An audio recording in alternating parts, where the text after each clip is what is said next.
Olá, meus queridos amigos e amigas, tudo bem com vocês? Faremos aqui uma sequência de blocos para resolvermos questões da banca Quadrix. Nosso objetivo é entender como esta banca cobra os mais diversos assuntos em provas de concurso público. Aliás, cobra a prova de gramática e de análise de textos. Vamos entender isso com provas recentes da banca. Meus queridos amigos, vale salientar um outro detalhe a respeito da banca Quadrix. Recentemente, a banca Quadrix resolveu também fazer provas com questões de certo e errado, e não só questões de múltipla escolha. Por esse motivo, o nosso bloco vai ser dividido da seguinte maneira, os nossos blocos. Peguei algumas questões e adaptei para o formato certo e errado. De que maneira? Uma questão que tinha 5 alternativas, eu peguei, lógico, se são 5 opções, uma delas está certa, as demais estão erradas, ou o contrário. O que eu fiz então? Eu peguei as questões e formatei para este formato, coloquei nessa disposição. Algumas para a gente treinar o certo e errado com a linguagem da Quadrix. Ou seja, eu mantive o texto da questão, mantive o texto original analisado, eu só coloquei no padrão certo e errado. Algumas questões. Outras, em que não foi possível fazer esse tipo de adaptação, eu mantive no formato certo e errado. Perdão, eu mantive no formato múltipla escolha. Legal? Porque aí dessa maneira a gente vai poder trabalhar a linguagem da Quadrix nas duas possibilidades. Se por acaso a sua prova foi em certo e errado, você está estudando certo e errado para a Quadrix. Se por acaso a sua prova da Quadrix vai ser de múltipla escolha, você está estudando múltipla escolha para a Quadrix. Tudo bem? Vamos à tela, portanto. Veja comigo aqui, por favor. O primeiro texto é um texto chamado Mineirinho. A gente vai fazer a leitura dele primeiramente para depois nós irmos às questões dispostas, ok? Leia comigo, por favor. Mineirinho. Suponho que é em mim, como um dos representantes de nós, que devo procurar por que está doendo a morte de um facínora. E por que é que mais me adianta contar os 13 tiros que mataram Mineirinho do que os seus crimes? Perguntei à minha cozinheira o que pensava sobre o assunto. Vi no seu rosto a pequena convulsão de um conflito, o mal-estar de não entender o que se sente, o de precisar trair sensações contraditórias por não saber como harmonizá-las. Fatos irredutíveis, mas revolta irredutível também, a violência e a compaixão da revolta. Sentindo-se dividido na própria perplexidade diante de não poder esquecer que Mineirinho era perigoso e já matara demais, e, no entanto, nós o queríamos vivo. Mas há alguma coisa que, se me faz ouvir o primeiro e o segundo tiro com um alívio de segurança, no terceiro me deixa alerta, no quarto desassossegada. O quinto e o sexto me cobrem de vergonha. O sétimo e o oitavo eu ouço com o coração batendo de horror. No nono e no 10º, minha boca está trêmula. No 11º, digo em espanto o nome de Deus. No 12º, chamo meu irmão. O 13º tiro me assassina, porque eu sou o outro. Eu quero ser o outro. Essa justiça que vela meu sono, eu a repudio, humilhada por precisar dela. Enquanto isso, durmo e falsamente me salvo. Nós, os sonsos essenciais. Para que minha casa funcione, exijo de mim, como primeiro dever, que se eu seja sonsa, que eu não exerça a minha revolta e o meu amor, guardados. Se não for sonsa, minha casa estremece. Em Mineirinho se rebentou o meu modo de viver. Sua assustada violência, sua violência inocente. Não nas consequências, mas em si inocente, como a de um filho de quem o pai não tomou conta. Tudo que nele foi violência é em nós furtivo, e um evita olhar do outro para não corrermos o risco de nos entendermos, para que a casa não estremeça. A violência rebentada em Mineirinho, que só outra mão a violência rebentada em Mineirinho, que só outra mão de homem, a mão de esperança, pousando sobre sua cabeça, aturdida e doente, poderia aplacar e fazer com que seus olhos surpreendidos se erguessem e enfim se enchessem de lágrimas. A justiça prévia, essa não me envergonharia. Já era tempo de, com ironia ou não, sermos mais divinos. Se adivinhamos o que seria a bondade de Deus, é porque adivinhamos em nós a bondade, aquela que vê o homem antes de ele ser um doente do crime. Continuo, porém, esperando que Deus seja o pai, quando sei que um homem pode ser o pai de outro homem. E continuo a morar na casa fraca. Essa casa, cuja porta protetora eu tranco tão bem. Essa casa não resistirá à primeira ventania que fará voar pelos ares uma porta trancada. O que me sustenta é saber que sempre fabricarei um Deus à imagem do que eu precisar para dormir tranquila, e que outros furtivamente fingirão que estamos todos certos e que nada há a fazer. Feito doidos, nós o conhecemos. A esse homem morto onde a grama de rádium se incendiara. Mas só feito doidos, e não como sonsos, o conhecemos.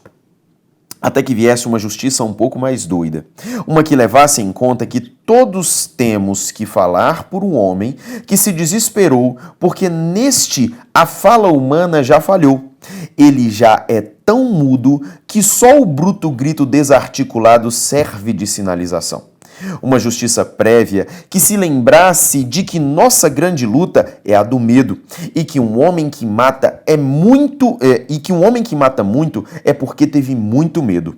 Sobretudo uma justiça que se olhasse a si própria e que visse que todos nós, lama viva, somos escuros, e porque nem mesmo a maldade de um homem pode ser entregue à maldade de outro homem, para que este não possa cometer livre e aprovadamente um crime de fuzilamento. Uma justiça que não se esqueça de que nós todos somos perigosos e que na hora em que o justiceiro mata, ele não está mais nos protegendo nem querendo eliminar um criminoso.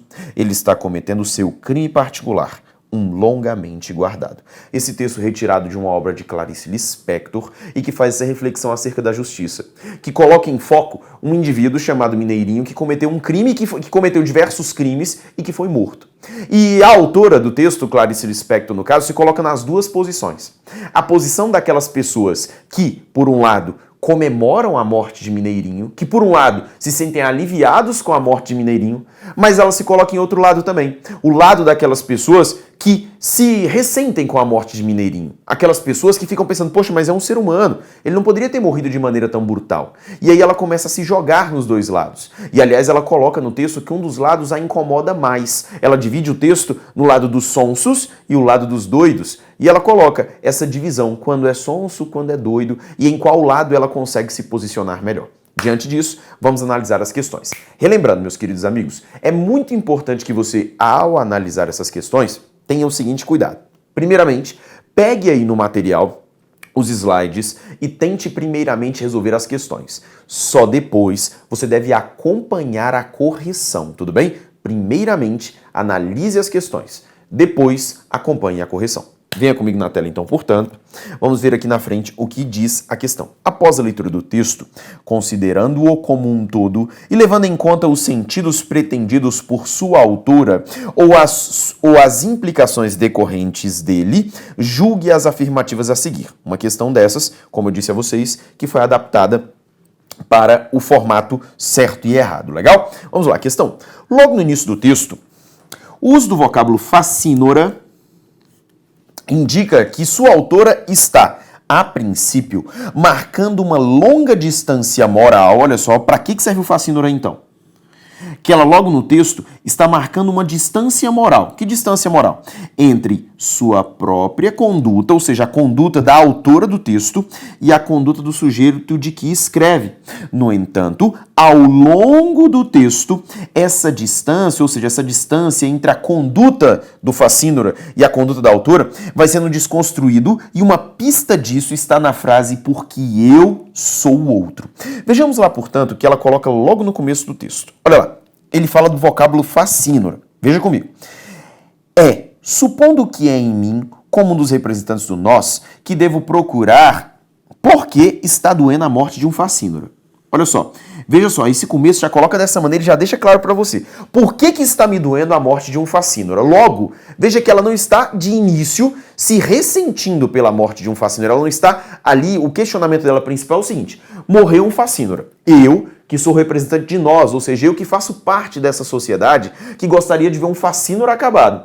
Mas peraí, se ela gostaria, se ela se questiona o porquê de ver um facínora acabado, inicialmente então ela não é uma facínora. Ela está mostrando esse distanciamento. O esperado, segundo está aqui colocado, o esperado é que ela, como representante do nós, deveria estar feliz pela morte de um facínora, porque ela não é um facínora. Mas ela está justamente se questionando, poxa, como é que eu, que faço parte do nós, ou seja, da sociedade, pessoas não facínoras, como é que eu estou me ressentindo, estou me doendo pela morte de um facínora? Ou seja, de início já percebemos esse distanciamento que foi colocado. Volta aqui comigo então, por favor. Ela coloca assim, ó, veja para mim agora aqui no final. Mas há uma coisa, olha só a conjunção adversativa aqui mostrando que ela vai colocar uma informação contrária ao que estava falando lá em cima. Mas há uma coisa que, se me faz ouvir o primeiro e o segundo tiro com alívio de segurança, olha só, o primeiro e o segundo tiro deram a ela alívio de segurança. No terceiro me deixa alerta. No quarto, desassossegada. O quinto e o sexto me cobrem de vergonha. O sétimo e o oitavo eu ouço com o coração batendo de horror. No nono e no décimo minha boca está trêmula. No 11º digo em espanto o nome de Deus. No 12º chamo meu irmão, ou seja, olha o medo batendo na pessoa. O 13º tiro me assassina. Por que assassina? Porque eu sou o outro. Porque eu quero ser o outro. Ou seja, primeiramente ela se questiona.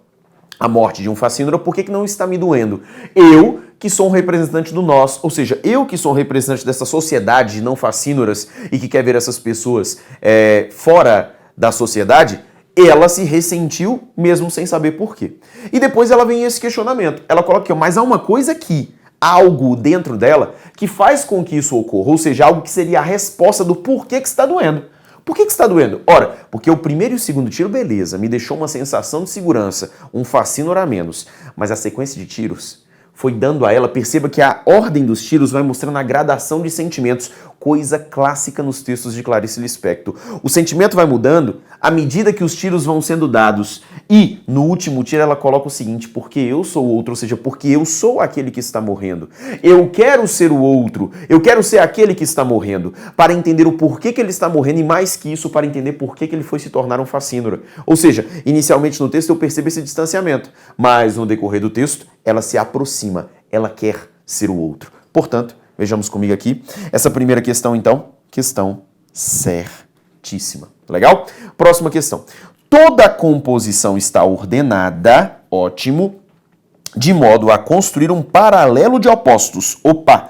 Veja para mim que existe um paralelo de opostos, né? A sociedade e os facínoras. Entre os vocábulos sonsos e doidos. Ela inclusive coloca isso no texto e eu vou te mostrar aqui, ó. Ela coloca bem aqui para você, ó. Essa justiça que vela meu sono, ou seja, essa justiça que me dá a ideia de que eu estou segura, eu a repudio. Eu não fico feliz com ela. Humilhada por precisar dela, ou seja, eu preciso dessa justiça, mas eu não gosto dela. Enquanto isso durmo e falsamente me salvo. Nós, os sonsos essenciais.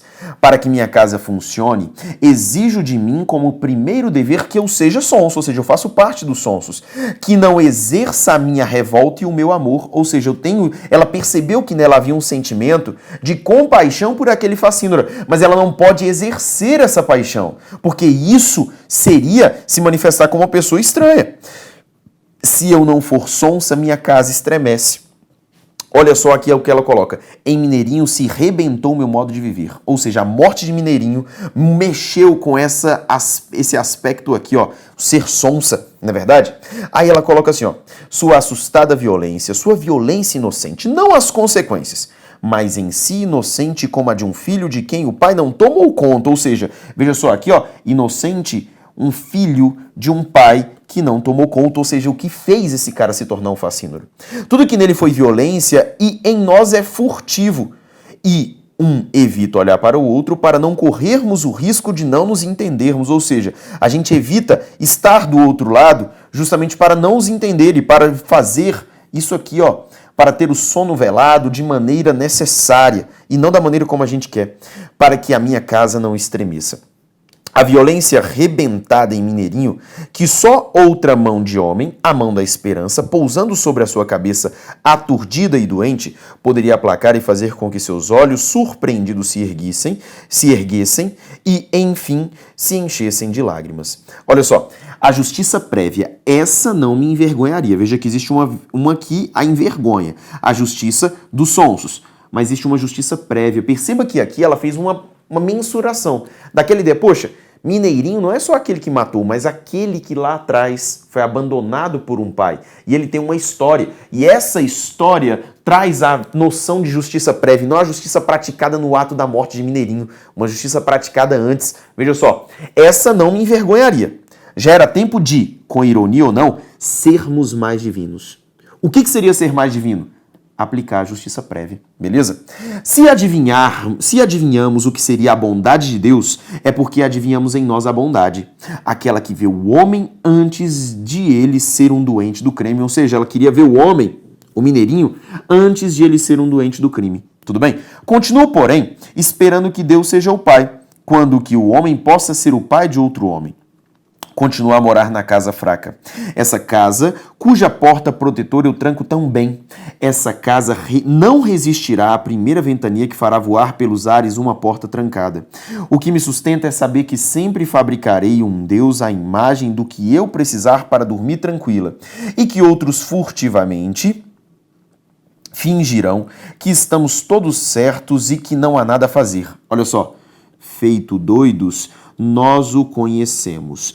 A esse homem morto, onde a grama de rádio se incendiara, mas só feito doidos, e não como sonsos, conhecemos. Ou seja, a pessoa que se permite se ressentir com a morte de um facínora seria um doido.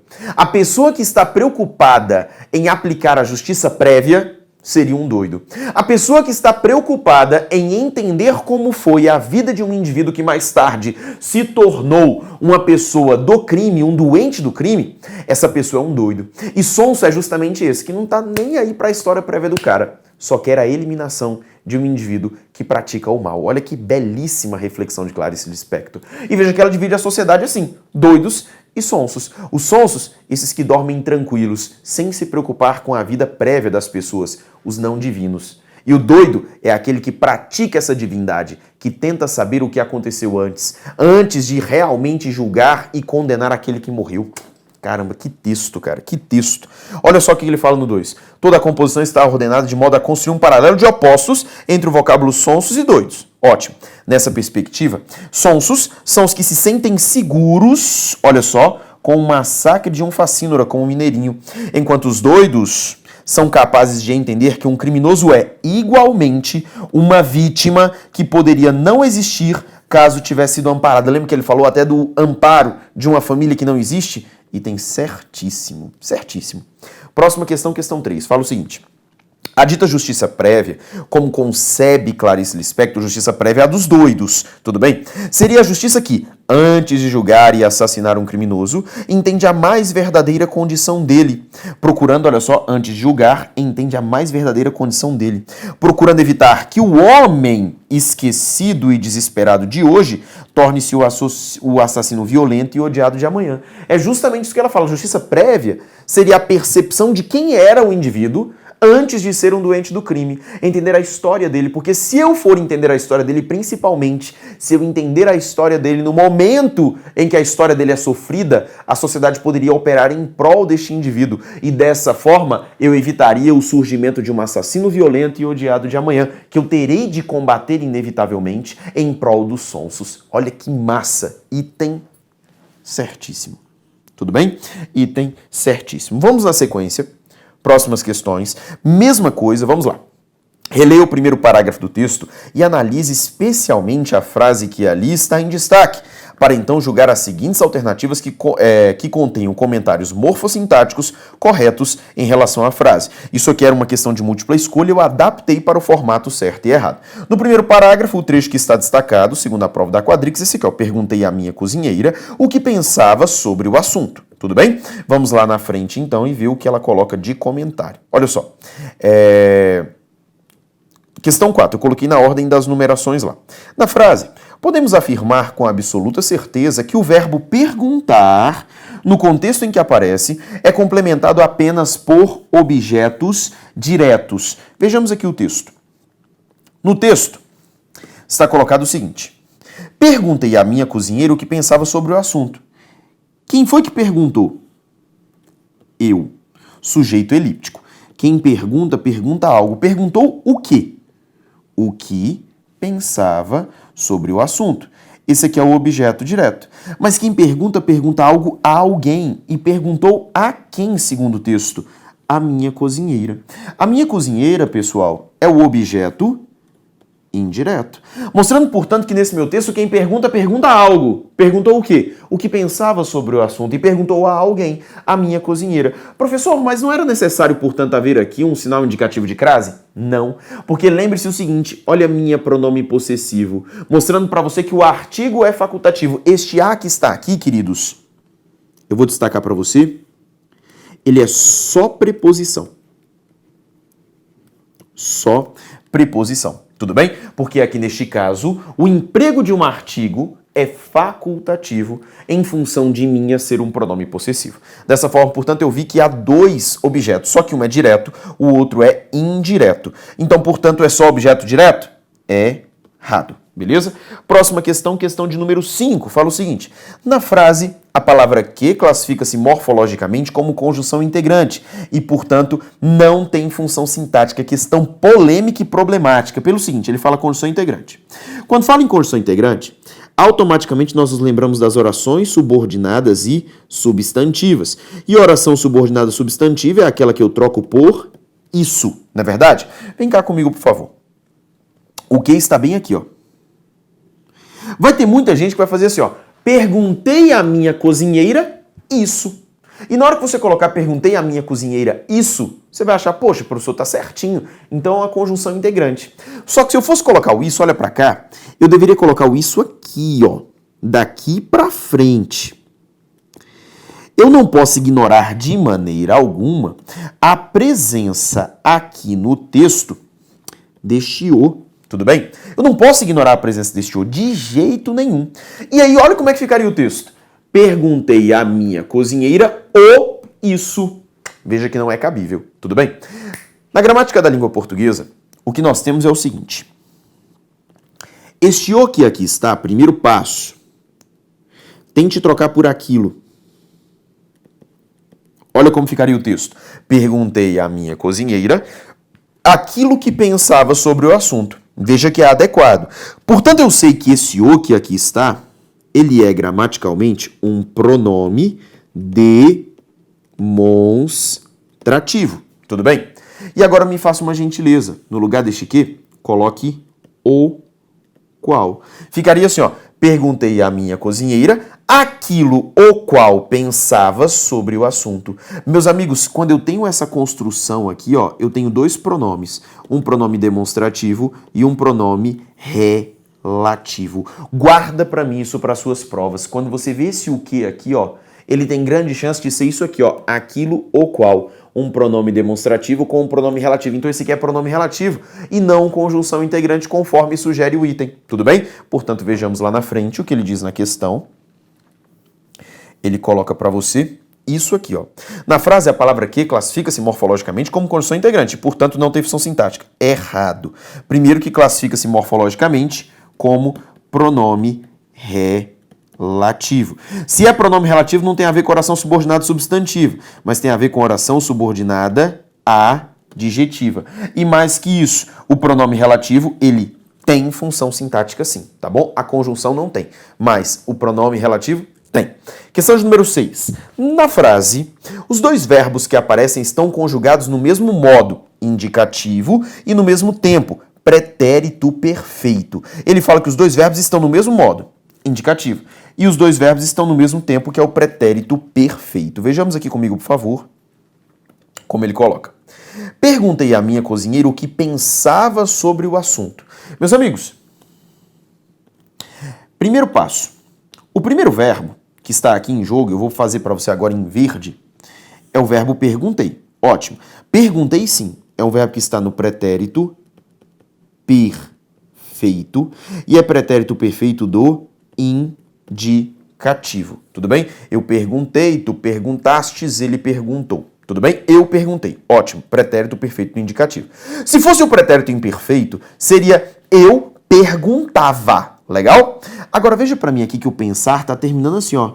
Pensava. Por quê? Seria eu pensava, tu pensavas, ele ou ela pensava. Gente, esse verbo aqui, ó, diferentemente do primeiro, ele está no pretérito imperfeito do indicativo. Eles não estão no mesmo tempo e modo. Os dois estão no mesmo tempo, pretérito.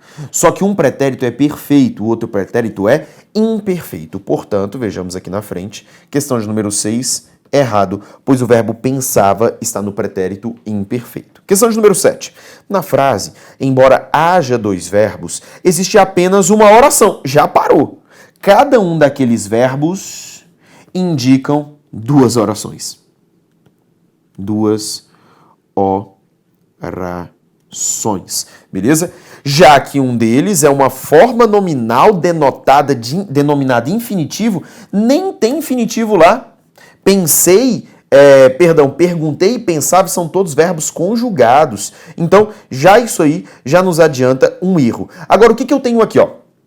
O verbo perguntei, como eu te falei, ele é um verbo transitivo direto. Ele caracteriza a oração principal. E essa oração que está ali, que desempenha a função de objeto direto, lembra disso? Esse trecho aqui, ó. O que pensava sobre o assunto é o objeto direto. E dentro dele tem um pronome relativo. E lembra que pronome relativo associa-se, falei isso para você lá na frente, a oração que é subordinada, que é adjetiva, sem vírgula, é chamada de restritiva. Então, no meu texto, eu tenho dois verbos, e cada um dos verbos marca uma oração. O primeiro verbo marca a oração principal, esse segundo verbo, antecedido pelo pronome relativo, marca uma oração subordinada adjetiva restritiva. Portanto, o item lá na frente é um item errado. E por fim, questão de número 8. Na frase, o termo o que antecede a palavra aqui, lembra do o que antecede a palavra aqui, classifica-se morfologicamente como pronome demonstrativo. Lembra que a gente trocou até por aquilo? Lembram-se disso? Trocamos por aquilo. E sintaticamente, como objeto direto. Volta aqui comigo, por favor. Aqui no meu texto, perguntei à minha cozinheira. Quem pergunta, pergunta algo. Perguntou o quê? Aquilo. Aquilo que pensava sobre o assunto. Esse aquilo aqui, ó, mostra que ele é um objeto direto da língua portuguesa. Tudo bem? Ele é o objeto direto. Não foi um aquilo qualquer. Perguntei à minha cozinheira aquilo. Não é um aquilo qualquer. Tem um adjetivo para esse aquilo, que pensava sobre o assunto. Mas ele é o objeto direto. A gente já tinha chegado a essa conclusão. Portanto, este item aqui apresentado, questão de número 8, é um item certíssimo. Tudo bem? Veja para mim, olha só, até coloquei essa palavra adaptado para você, porque eu coloquei essa questão no formato certo e errado para julgamento de itens. Mas, na verdade, ela era uma questão em que a letra E, olha só, A, B, C, D e E, a letra E era a alternativa correta. Tudo bem? É isso que eu quero te mostrar, mas eu adaptei as questões. É como se a gente fosse analisando uma opção, cada opção uma a uma, e julgando os itens para encontrar 4 erradas e uma delas certa. Tudo bem? Dessa forma, portanto, eu encerro com vocês esse nosso primeiro bloco de resolução de questões da Banca Quadrix. Tudo bem? Mas daremos continuidade no próximo bloco. Até daqui a pouco. Continue conosco.